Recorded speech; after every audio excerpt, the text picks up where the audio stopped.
Hey everybody, I am Lindsay MacDonald from TV Guide, and I am so thrilled today to be moderating the Comic-Con at Home panel for Motherland, Fort Salem. Before I introduce our amazing panelists, Freeform has put together a cool recap video for us to remind us of all the twists and turns in season 1. So let's check it out. I do solemnly pledge to protect and defend the Army of the United States. Welcome to Fort Salem. this witch's place. You will rise or fall as units. It is just the beginning. Let's all take a breath. It's life and death out there. You think I don't know that? My mom died in a firefight in Liberia last year. For those who gave their lives. I want to show you something beautiful. We will need all of you to meet what's coming. With storm and fury, the spree are ruthless and savage. Every attack is worse than the last. They will appear normal in every way, except for being agents of the end. Let them train you. Let them make you powerful. When you walk through the fire, you shall not be burned. You did it. How the hell did you get here? She's mine. Scylla is free.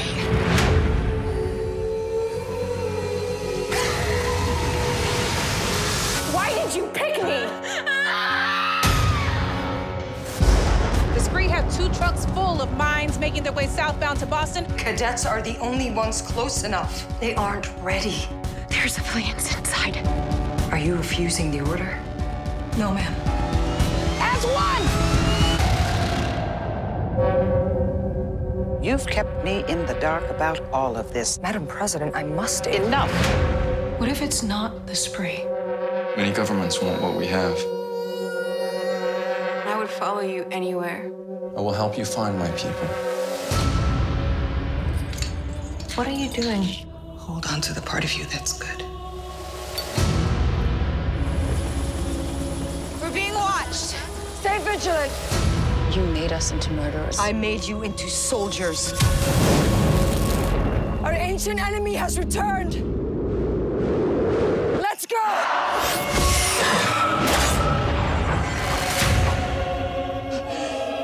Take me. No!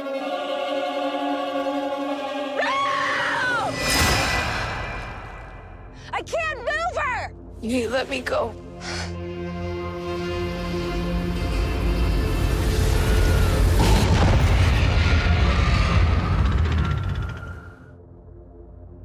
You were supposed to bring me my daughter.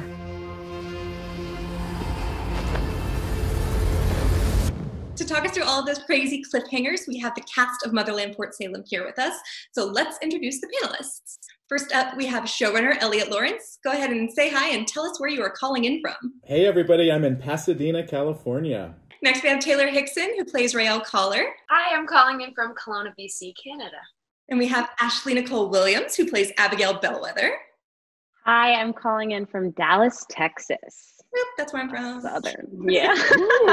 We have Jessica Sutton, who plays Miss Tally Craven. Hey, I'm calling in from Cape Town, South Africa. We have Demetria McKinney, who plays Anacostia Quartermain. What it do? Calling from ATL, Shotty. Next up, we have Miss Amalia Holm, who plays Scylla Ramshorn. Hi, I'm calling in from Stockholm, Sweden. And finally, we have Miss Lyne Renee, who plays General Sarah Alder. Hi, I'm calling in from London, United Kingdom. So first up, I absolutely have to start with the biggest cliffhanger of all from season 1. Eliot, did you always know that Raelle's mother was going to be alive and that that was going to be the finale twist? And how is it going to impact season 2? Actually, we did not know in the writer's room. And as much as we like to keep you guys guessing and like, what the what? We also try to do that to ourselves in the writer's room. And it came out of one of those just like, what if moments? And we ran with it. So we're going to be on the ground in a spree cell. We're going to learn what that feels like. We're going to learn how the spree's changing.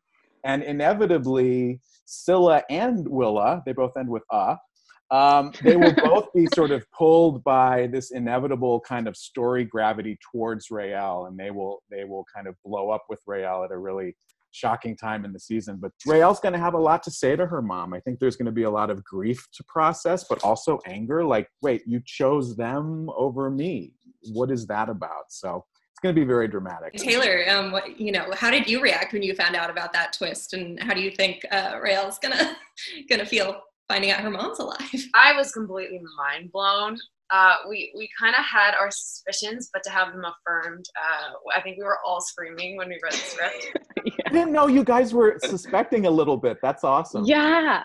Taylor totally was like, what if my mom is still alive? And I was like, Taylor, come on, really? That's a lot. No, I don't know. Yeah. Well, now I officially need to know all of your fan theories for season 2. Because yeah. Actually, I do too. Like, can you send them to me like really quickly? Hilarious. I imagine Raelle to be, honestly quite angry with her mother. That seems to be her go-to staple emotion. But if you really think about, being subjected to grief that intense for so long, being it out of love or protection, it's still hard to justify. And so I'd actually say that the reveal of the information might heavily influence her initial reaction. If it's very sudden or a total surprise, I would expect probably a knee-jerk reaction and her to feel quite betrayed. But if it's something that she's suspicious of and it's a gradual reveal, then she probably have more time to grasp the possibility, and it might maybe stabilize her reaction a bit more. But I guess then it would be more of a joyous reunion. It's all mixed because there's joy in it too, and there's definitely kind of a mother-shaped hole in Raelle's life that she longs for. So it's just going to be a lot of layered stuff at the same time, which Taylor is incredible at. And Amalia, this is obviously going to complicate things even further between Priscilla and Raelle. I want to know, Amalia, are you shocked that fans latched onto your character so quickly and loved her? Because she was introduced as a villain, basically. Yes. I remember even I think I talked to Eliot about it, and maybe Demetria too, that I was like, okay, so how do I prepare to be hated by everyone? How do you do that? Because we're actresses. We like to be liked. And now I would go in and be like a terrorist. That's especially for the pilot, when we didn't know what was going to happen ahead. But no, I was very shocked, actually.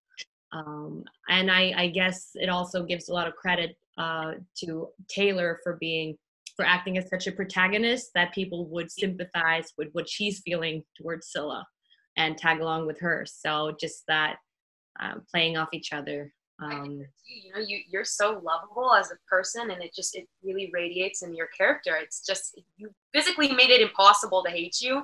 And I think that's why Raelle will, come around. That's what I'm hoping. But, you really played with the morally gray areas of people. And if you look close enough at traditional idealism of good and evil or black and white, it's really muddied throughout the whole show in almost every character, I'd say. And I think that's what makes you so relatable and so lovable, is because people F up, they make mistakes, and it's like the rest of us. And I think that only leaves room for personal growth. And, no one ever thinks that they're the bad guy. They're all fighting for their cause. They think they're doing the good thing, fighting the good fight, So I think that made you impossibly lovable. Thank you. I agree. Well, yeah. I do know there are a few haters still out there, so therefore I'm wearing white today to manipulate those few who are still hating. They see I'm an innocent. This show plays around with good and evil and perspective, and who the good guys are, especially with Sarah. So could you sort of speak a little bit to that? Are there any good guys in this story? I think our unit is pretty damn good. I think our main three are pretty solid, good people, but it is a show that wants to embrace the gray and the layers and the reasons why and all of that stuff, and to be provocative and dangerous. You know, particularly with Alder, I mean, you got to assume that after over 300 years of life, she's been through her dark periods and her awful periods and her great periods and her, you know, she's a human being, and because she's been able to live so long, she's been through way too much for any kind of one soul to bear. That's how I think of her, Lynn. I think that's why I fell in love with Alder so much, because she is very much in that gray zone, and you never really know who you have in front of you, and it changes as well. The same with Amalia. I have a lot of, you know, fans that are like, I don't know whether to love her or hate her, and they're all like, you know, dubious about it and not sure whether, you know, she's good or bad. But I feel, you know, what Eliot just said, with Alder having been through so much, you know, I don't think that Alder considers herself bad. On the contrary, she stands for everything that's good for her country that she's been fighting for that long, everything good for her recruits that are her daughters, her biddies that keep her alive to lead. So it's a very beautiful disbalance almost that I loved playing with, having given the opportunity to play Alder. Jessica, Tally really had to go to some extremes. She started to question everything she believed in. What do you think, after all of that back and forth, spurred her to make the decision to become a biddy? Well, the necessity of the moment. If we're just talking about the moment itself on the battlefield, I think there was just no way that the unit was going to get out of there without Alder and her power. It was the impulse of the moment to do the right thing, and to come back to how morality is very much gray. I think back to the scene between Tally and Alder in the cave, and I think there was a really inciting incident between the two of them. And especially as the last chapter of season 1, we'd seen Tally's arc being of one of her naivete being slowly chipped away, and her innocence, while pure, was very much ignorant, and lessons were bound to come her way. And in this kind of beautiful arc that Eliot wrote, she's maturing, she's waking into the woman and waking into the witch and waking into her power. And just thinking back to how she was in the pilot as this kind of idealistic, sweet, she's still sweet, but I think the idealism is really something that sticks. And her seeing Alder as this idol of just symbolizing everything as, you know, good and just in the world. And to see that idol fall, in her eyes anyway, has been part of that journey of realizing that your morality is very much deciding in the moment what the right thing is to do. And that comes with compromise, and that comes with sacrifice. I think Alder recognizes that, because I think, you know, Tally for Alder is the toughest one to crack. You know, she keeps on rebelling in the arc when we finally do get to leave together, and she sees that, and I think that Alder recognizes herself in that, you know, that Alder used to be the young witch that wanted to find her place with all her question marks and all her wonders about this world, and having to find her place. And I think so much has happened to her, and then to have Tally face her and stand up like she does. I mean, nobody talks to Alder that way, and I think Alder almost lets her be that direct and question everything to see that she makes that arc and that she grows through that. And of course, when that moment comes that she is the one that stands up to save her, it's just, you know, again, she too is her daughter, and she sees all of her recruits very much as her daughters. I love the question, Lindsay, because I think the whole show is always going to be wrestling with this idea of what is necessary force, what is justifiable. And I think that's going to play through many of our characters' dynamics, and it's playing beautifully with Lynn and Tally. And it will continue to in season 2. Oh my God, wait! Speaking of, do we think she's going to get unbiddified, or are we going to keep Jessica in old people makeup forever? I don't want to give that away quite yet, but what I will say, which we are having so much fun writing to, is that the connection of biddyship is so profoundly intimate. It's like, it's a psychic bond. It's sort of like, it's almost like being, it's almost like mother-daughter, lover. It's profoundly deep. And that will haunt Tally through the entire season, because Tally will start to remember Alder's memories. Bruh. Yep. I love this. Well, Ashley, my next question is for you, because Abigail experienced a similar conflict sort of between her own ambition and what she knew was right. Do you think the finale was a turning point for her character, not only choosing to go on this mission, but also to stay behind and to save Raelle? I do. I think it's like a complete 360, because she starts off being, you know, rah, rah, rah, you know, the army and everything. Because, you know, she was born to be in the army. She, her mom, Petra, is a general, and, you know, she had Jem Bellwether and all of these higher ups in the army. So I think, you know, starting to question the army and question if what we're doing is genuinely good for the world or our people when Libba dies. And then when she's introduced to Adil and, you know, he's scared of our helicopters. And we're like, well, why is that? What have our helicopters done in your hometown? And, you know, going on this trip to save his people and then not leaving Raelle and dropping War College for her unit. That's a lot. That's a lot, because, you know, that was her whole thing coming into Fort Salem was, I'm getting to War College, no one's going to stand in my way. So I think going from being about herself and to being about the unit and learning that there's no I in team it's a beautiful character arc.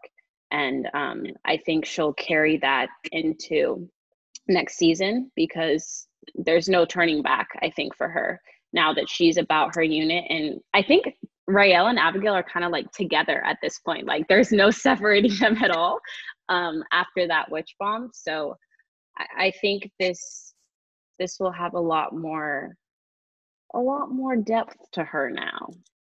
Well, Demetria, I have to ask about Anacostia too, because in this talk about who's good and who's evil, she to me feels like the moral compass of the show. I'm always like, she's got it. Anacostia's on the right track. Do you see her character that way? So here's the thing. When I came into knowing who Anacostia was, I felt such a connection to her. I felt like I knew her. I felt like, you know, she was kind of the straight arrow on the field. It was or it wasn't.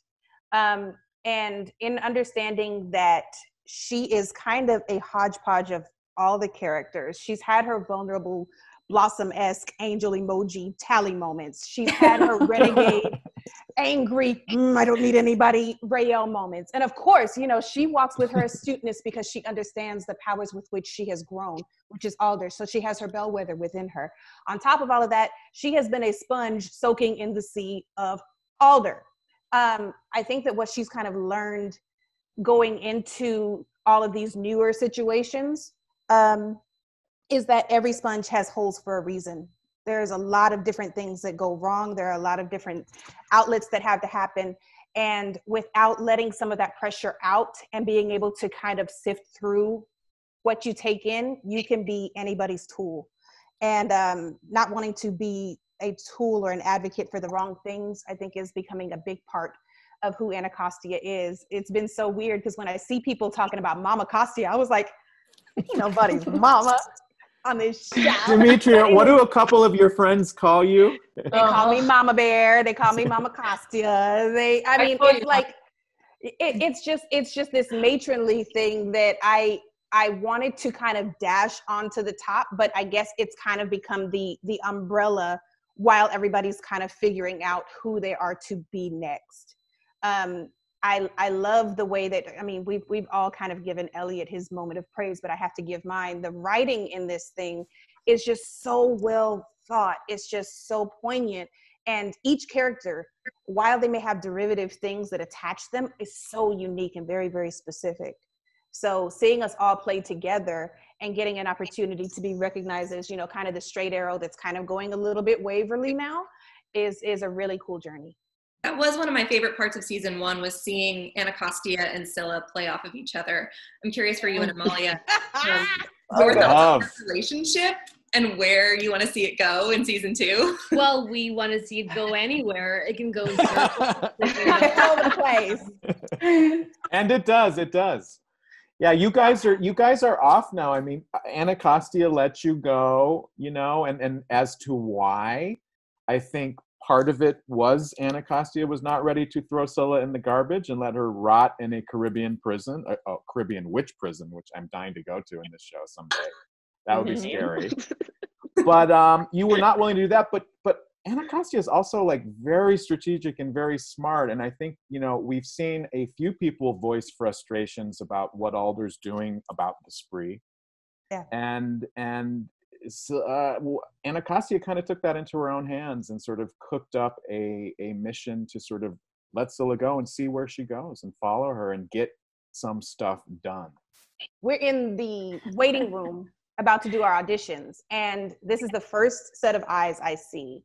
And so to see her and to know how nervous we were to come into this thing, and as soon as she told me who she was, I was like, oh, you've got it. Period, point blank, hands down. So to have been on this ride with Amalia from the very, very, very beginning, literally, and then to get to have that kind of interaction, that mind chess that we had within that dungeon, and see the parallels and see the differences and see the colors, the ebbs, the flows that we kind of mesh with together, it's just been an absolute honor and a privilege. I think you are absolutely amazing. All of y'all are. But that moment that we had was just something that I really, really looked forward to. It was such a culmination of this kind of passive aggressive power struggle between the two of them, only to understand they're so much more alike than they wanted to admit. In the beginning, I was really sad that I missed that whole, you know, process of everybody getting to meeting each other, because everybody had been cast but the general. But then afterwards, I was very happy that I didn't meet any one of them, because I had to have such a separation between me and them and, you know, try to carry that power. Because I remember so well when that role came to me, I was so scared. I've never been more scared to try and portray a certain role like Alder, because she's so far from who I am. And, you know, it was such a great exercise to try and get all that power. And I remember coming to set where everybody was just like, oh my God, it's the general. And I was like, how do I make this work and make everyone believe? And I think it was like 2 or 3 weeks in when I arrived on set, and where crew members started going, General, good morning. And I was like, oh my God, I've got her. This is it. I've got her. I believe it. No, Lynn, I told you my first day on set because Lynn just came in just to read off her line. She wasn't even on camera for me. And I was just like, oh my God, that's her. That's the general. Oh my God. You just had like this presence, like this power, like no one can touch me. No one can mess with me. And then I like hear you goofing off and I'm like, oh, this is not her at all. So it's just, I think the power that you bring to Alder is just insane, because you're right. It is the complete opposite of you. So that just shows like how great of an actress you are. The Camarilla sort of dropped in here as like the new big bad when I was like, how do you badder than the spree? What can you tell us about them in season 2? Oh man, they're bad. I mean, the spree, this makes the spree look like, let's have them over for a barbecue. No big deal. Like, they're fine. I see why they're angry, right? No, the Camarilla are genuinely horrible. They were a witch hunting organization that they were alive and active back in early Alder days. And they were the ones who were kind of behind the Inquisition, behind the chaos of the burning times in Europe, sort of using all of that chaos to root out witch families. And literally their stated aim is to wipe the stain of witch blood from the world. They're openly, right out front, genocidal. And they're really, really bad. And what we're going to see in season 2 are you know, these very, very different and very full of conflict organizations, the spree and the army, starting to realize, wait a minute, we might have the same enemy. We might want to help each other, because if they win, we're all gone. And Lynn, do you think this is sort of like a great opportunity to explore more of Alder's backstory, since we do have 300 years of history to sort of fight into? Yeah, I think so. And also the Camarilla, you know, is an enemy that Alder thought she had defeated. She didn't just think it. She was convinced that she had, defeated and extinguished. Is that the right word? Yeah. Yes. Camarilla, also the Camarilla are the ones that came after and have killed so many of her personal family. They took their voice cords and they're all in that box that was once. And they wanted Lynn's. They wanted Alder's very badly, and they didn't get it. So when they came with the box to my office and they said, that it could be the Camarilla for Alder, it was almost an insult. It's like, how could you? I've diminished them such a long time ago. So for them to come back, that's a very personal journey that is going to come back and is going to face Alder with a lot of her backstory. And I think we're going to get to see a lot more of Alder that, will come to the surface that we didn't know before, and will make you as an audience, I think, understand her better or not. I do want to also take a minute to talk about sort of the way this show approaches women and their sexuality, because this is such a sex positive show. And for the first time we're seeing, women not shamed for having sex. It makes them stronger. So Eliot, if you want to speak to that, and I know probably some of you all have thoughts on it too. But I'm such an expert on female sexuality. I am a world-renowned expert. But what I wanted to do was exactly what you said, to create a space where women are not problematized for having lust and sexuality. And the other thing is, it felt very loyal to the research around witchcraft, which, my view of witchcraft is not satanic. It's more of a fertility cult. It's a nature religion. And back in those days, it's about sex, and it's about bounty and harvest and all of that stuff. And it's not sort of problematized in the way that happens in Judeo-Christian religions. And it leaves women in a very free place with regard to sexuality and agency. Yeah, I think you can tell Abigail has a lot of that. No, but I think something that I love that Eliot did with this is that, in our society, women are shamed, or they're called a hoe or things like that if they are free sexually. It doesn't matter how many people you've been with or whatever. And I think when it's flipped with the male, you're kind of applauded for how many girls you get and things like that. So to see Abigail be with two guys and take complete control is just a total role reversal. And I know our show focuses a lot around women empowerment, and I just feel with that, it's kind of it doesn't matter what anyone says. You can be who you want and do what you want and not feel ashamed and things of that nature. And I don't know, I love that, because we attack so many stigmas in our society and flip them. So I feel women can feel more empowered by who they are and not shut down like our society tends to do with us. The idea that love is love, period. We're definitely dealing with a lot of female sexuality, but female on female sexuality, as she just mentioned, having two guys, gang, whatever your preference is. Whatever your preference is love, power is power, desire is desire. And at the base of it, it's primal, it's natural, it's human. And whether you're a witch or other, those are things that we just naturally need. As he said, it's an opportunity to look at things through a different lens. Every time I heard about a witch, it was a cult. It was a weird nose wart lady that ate Eye of Newt and all that other stuff. But we're taking these opportunities to really embody a different perspective sexually, mentally, emotionally, with all of these different things that we're attacking. It's just been really, really cool. And I ain't get to do, the Beltane thing, but watching it made me feel powerful. We'll get you a Beltane moment in season 2. Now you better lay low. He's some shiny. I can't have my potato salad out just for no reason. Not potato salad. But it's also very refreshing. We'll get you there. Maybe Alden will get you in with her. But it's very refreshing as well, because even with the witch father, it's the first time that you don't see a romantic underlying thread for why these two people have to come together. She basically knows how the witch father serves her sexually, without it having to become complicated. And I thought that was so refreshing and so renewing, you know, without it having been like a woman going like, oh my God, is it going to be? No, she just literally knows how he can serve her and uses him for that exactly. And I thought that was incredibly powerful. And he's honored to do it too, because this is part of his faith too. And there's the sacredness mixed with the carnal stuff. I just love. I think it's such an original take on it all.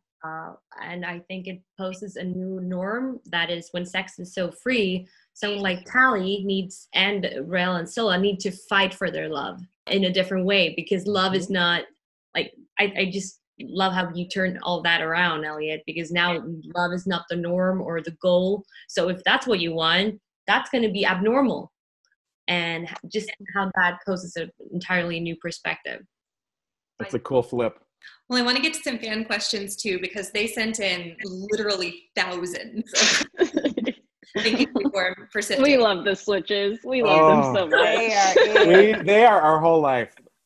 Yeah. I'm going to try and not butcher these people's handles. Rayla MF Skendry would like to know what were Eliot and the cast doing when they first heard of the season 2 renewal, and how did you celebrate?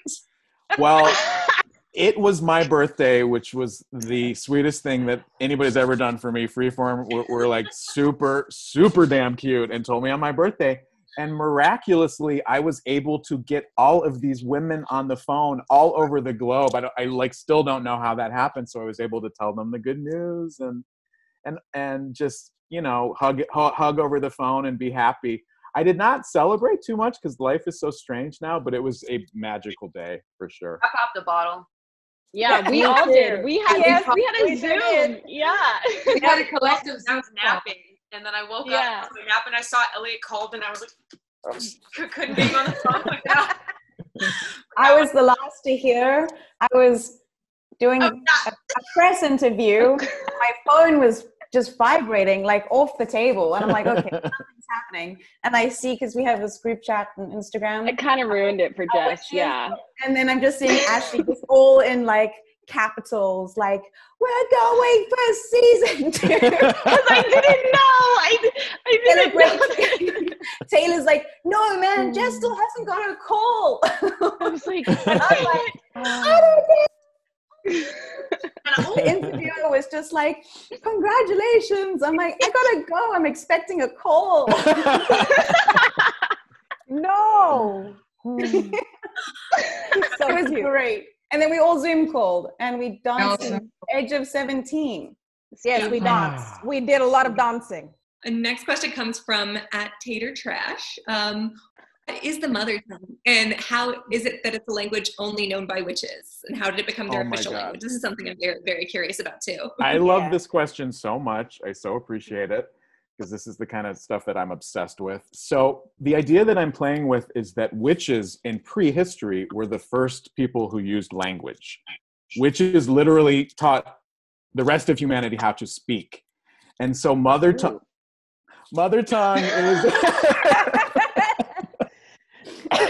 mother tongue is that language, and it is the again, in this alternate world, it is the root human language that all of the other languages are built from. And it's again from this idea that the first human speakers were witches, and they brought language to the world, which kind of ties into why their power is linguistic and based on the voice. And if you can learn mother tongue, it's really easy for you to learn other languages like super, super quickly, because it has that kind of root language quality. So that the stuff about the prehistory we will get into, but that's if we're lucky enough to go many seasons, because it's deep mythology. We will. When are we gonna learn? Are we all gonna learn mother tongue? Yeah, I was gonna ask. Are we gonna learn? I hope. Oh my God. Yes. I hope is that like a war college class? Lynn, can you tell us how hard it is? No, it's, guys, I really hope you get the chance to learn it, because it is so beautiful. But it's not just about, you know, how to pronounce it. I'm working with Frederick, our coach in Vancouver, who's absolute sweetheart. He you know, he would do a sentence, and then he was like, so what did you just say? And I was like, what?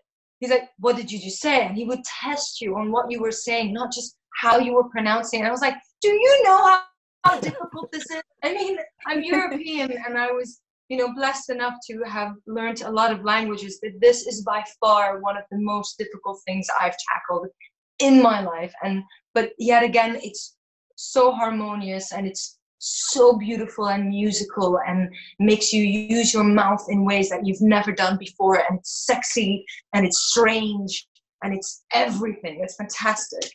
I want to give credit to our brilliant the man who created this language, the brilliant David Peterson, who has done such incredible work in his career, among many things, the languages in Game of Thrones. But it is truly beautiful, and again, like Lynn was saying, so strange and yet familiar. There's aspects of some African languages and some Asian languages and some root European languages. It's he really created what I wanted, which is sort of a root human language, and it's hard.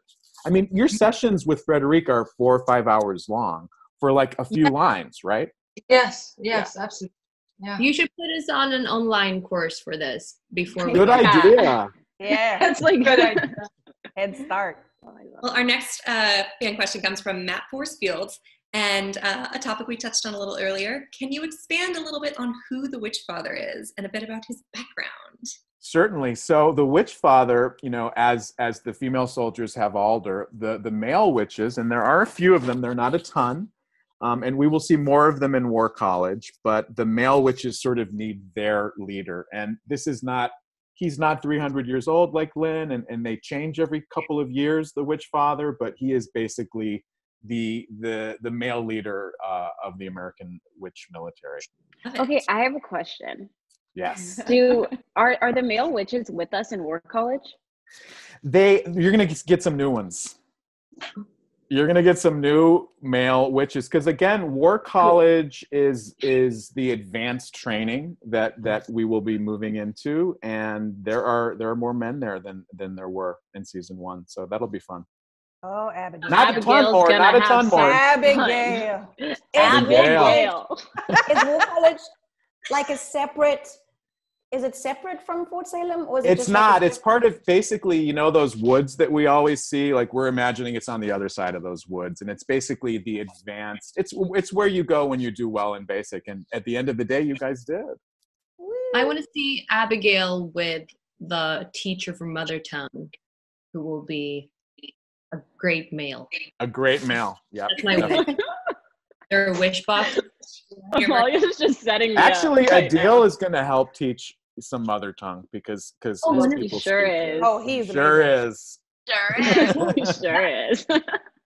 Oh, because his people that we rescued They speak it. gonna also be. Yeah, they're at refugees. Fort Salem too, and Kalita, who's so great. Ooh, Kalita shut Kalita. That ancient child. Well, I think we have time for one more, and this one I actually really love, but I'm gonna again butcher this handle from @Hadasbres. I'm gonna hope that. But in the Motherland Fort Salem universe, there seems to be no racism, homophobia, etc. that we've seen at least.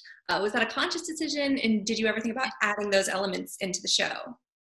It was a conscious decision, and one thing to remember is that really what we think of as the world of the show is a kind of a pocket world of this base life, of this sort of subsect within American society that is the military. So it is sort of a bubble, and because female power in the American military and in militaries around the world has been so visible and present, because other nations have witch militaries too and have these incredibly powerful women fighting their wars.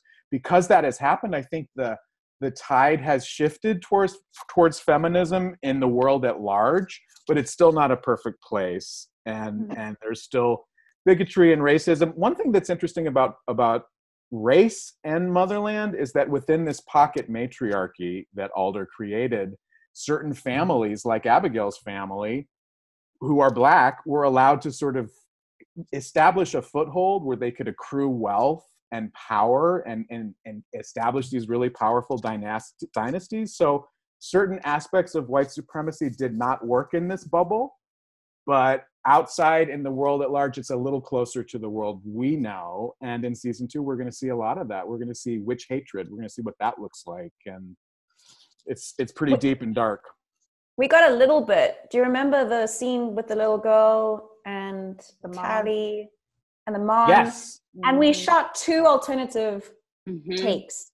Yep. One episode 2. I remember, yeah, and it was really interesting because we wanted to give like I guess the final cut to have the say, but it was kind of how, you know, to establish how witches are perceived by mortals. We're getting so much deeper into that. Oh my goodness. It's going to get really interesting because I remember the first take was the mother kind of looking at Tally and like scoffing at her and then grabbing her child in fear and kind of running away. We chose the softer take, but pardon? Even in the bar with the pizza, you know, the guy, it's you people that are doing this. Yeah, exactly. We touched on it a little bit, but I think that touching on it that way was smart because it took color out of it. It's just about the root core of anger and hatred without reason or understanding. And I think doing this type of a show, not only with the women's empowerment, but also, as you said, you know, there's no gender, there's no color, there's no, you know, in a time like this,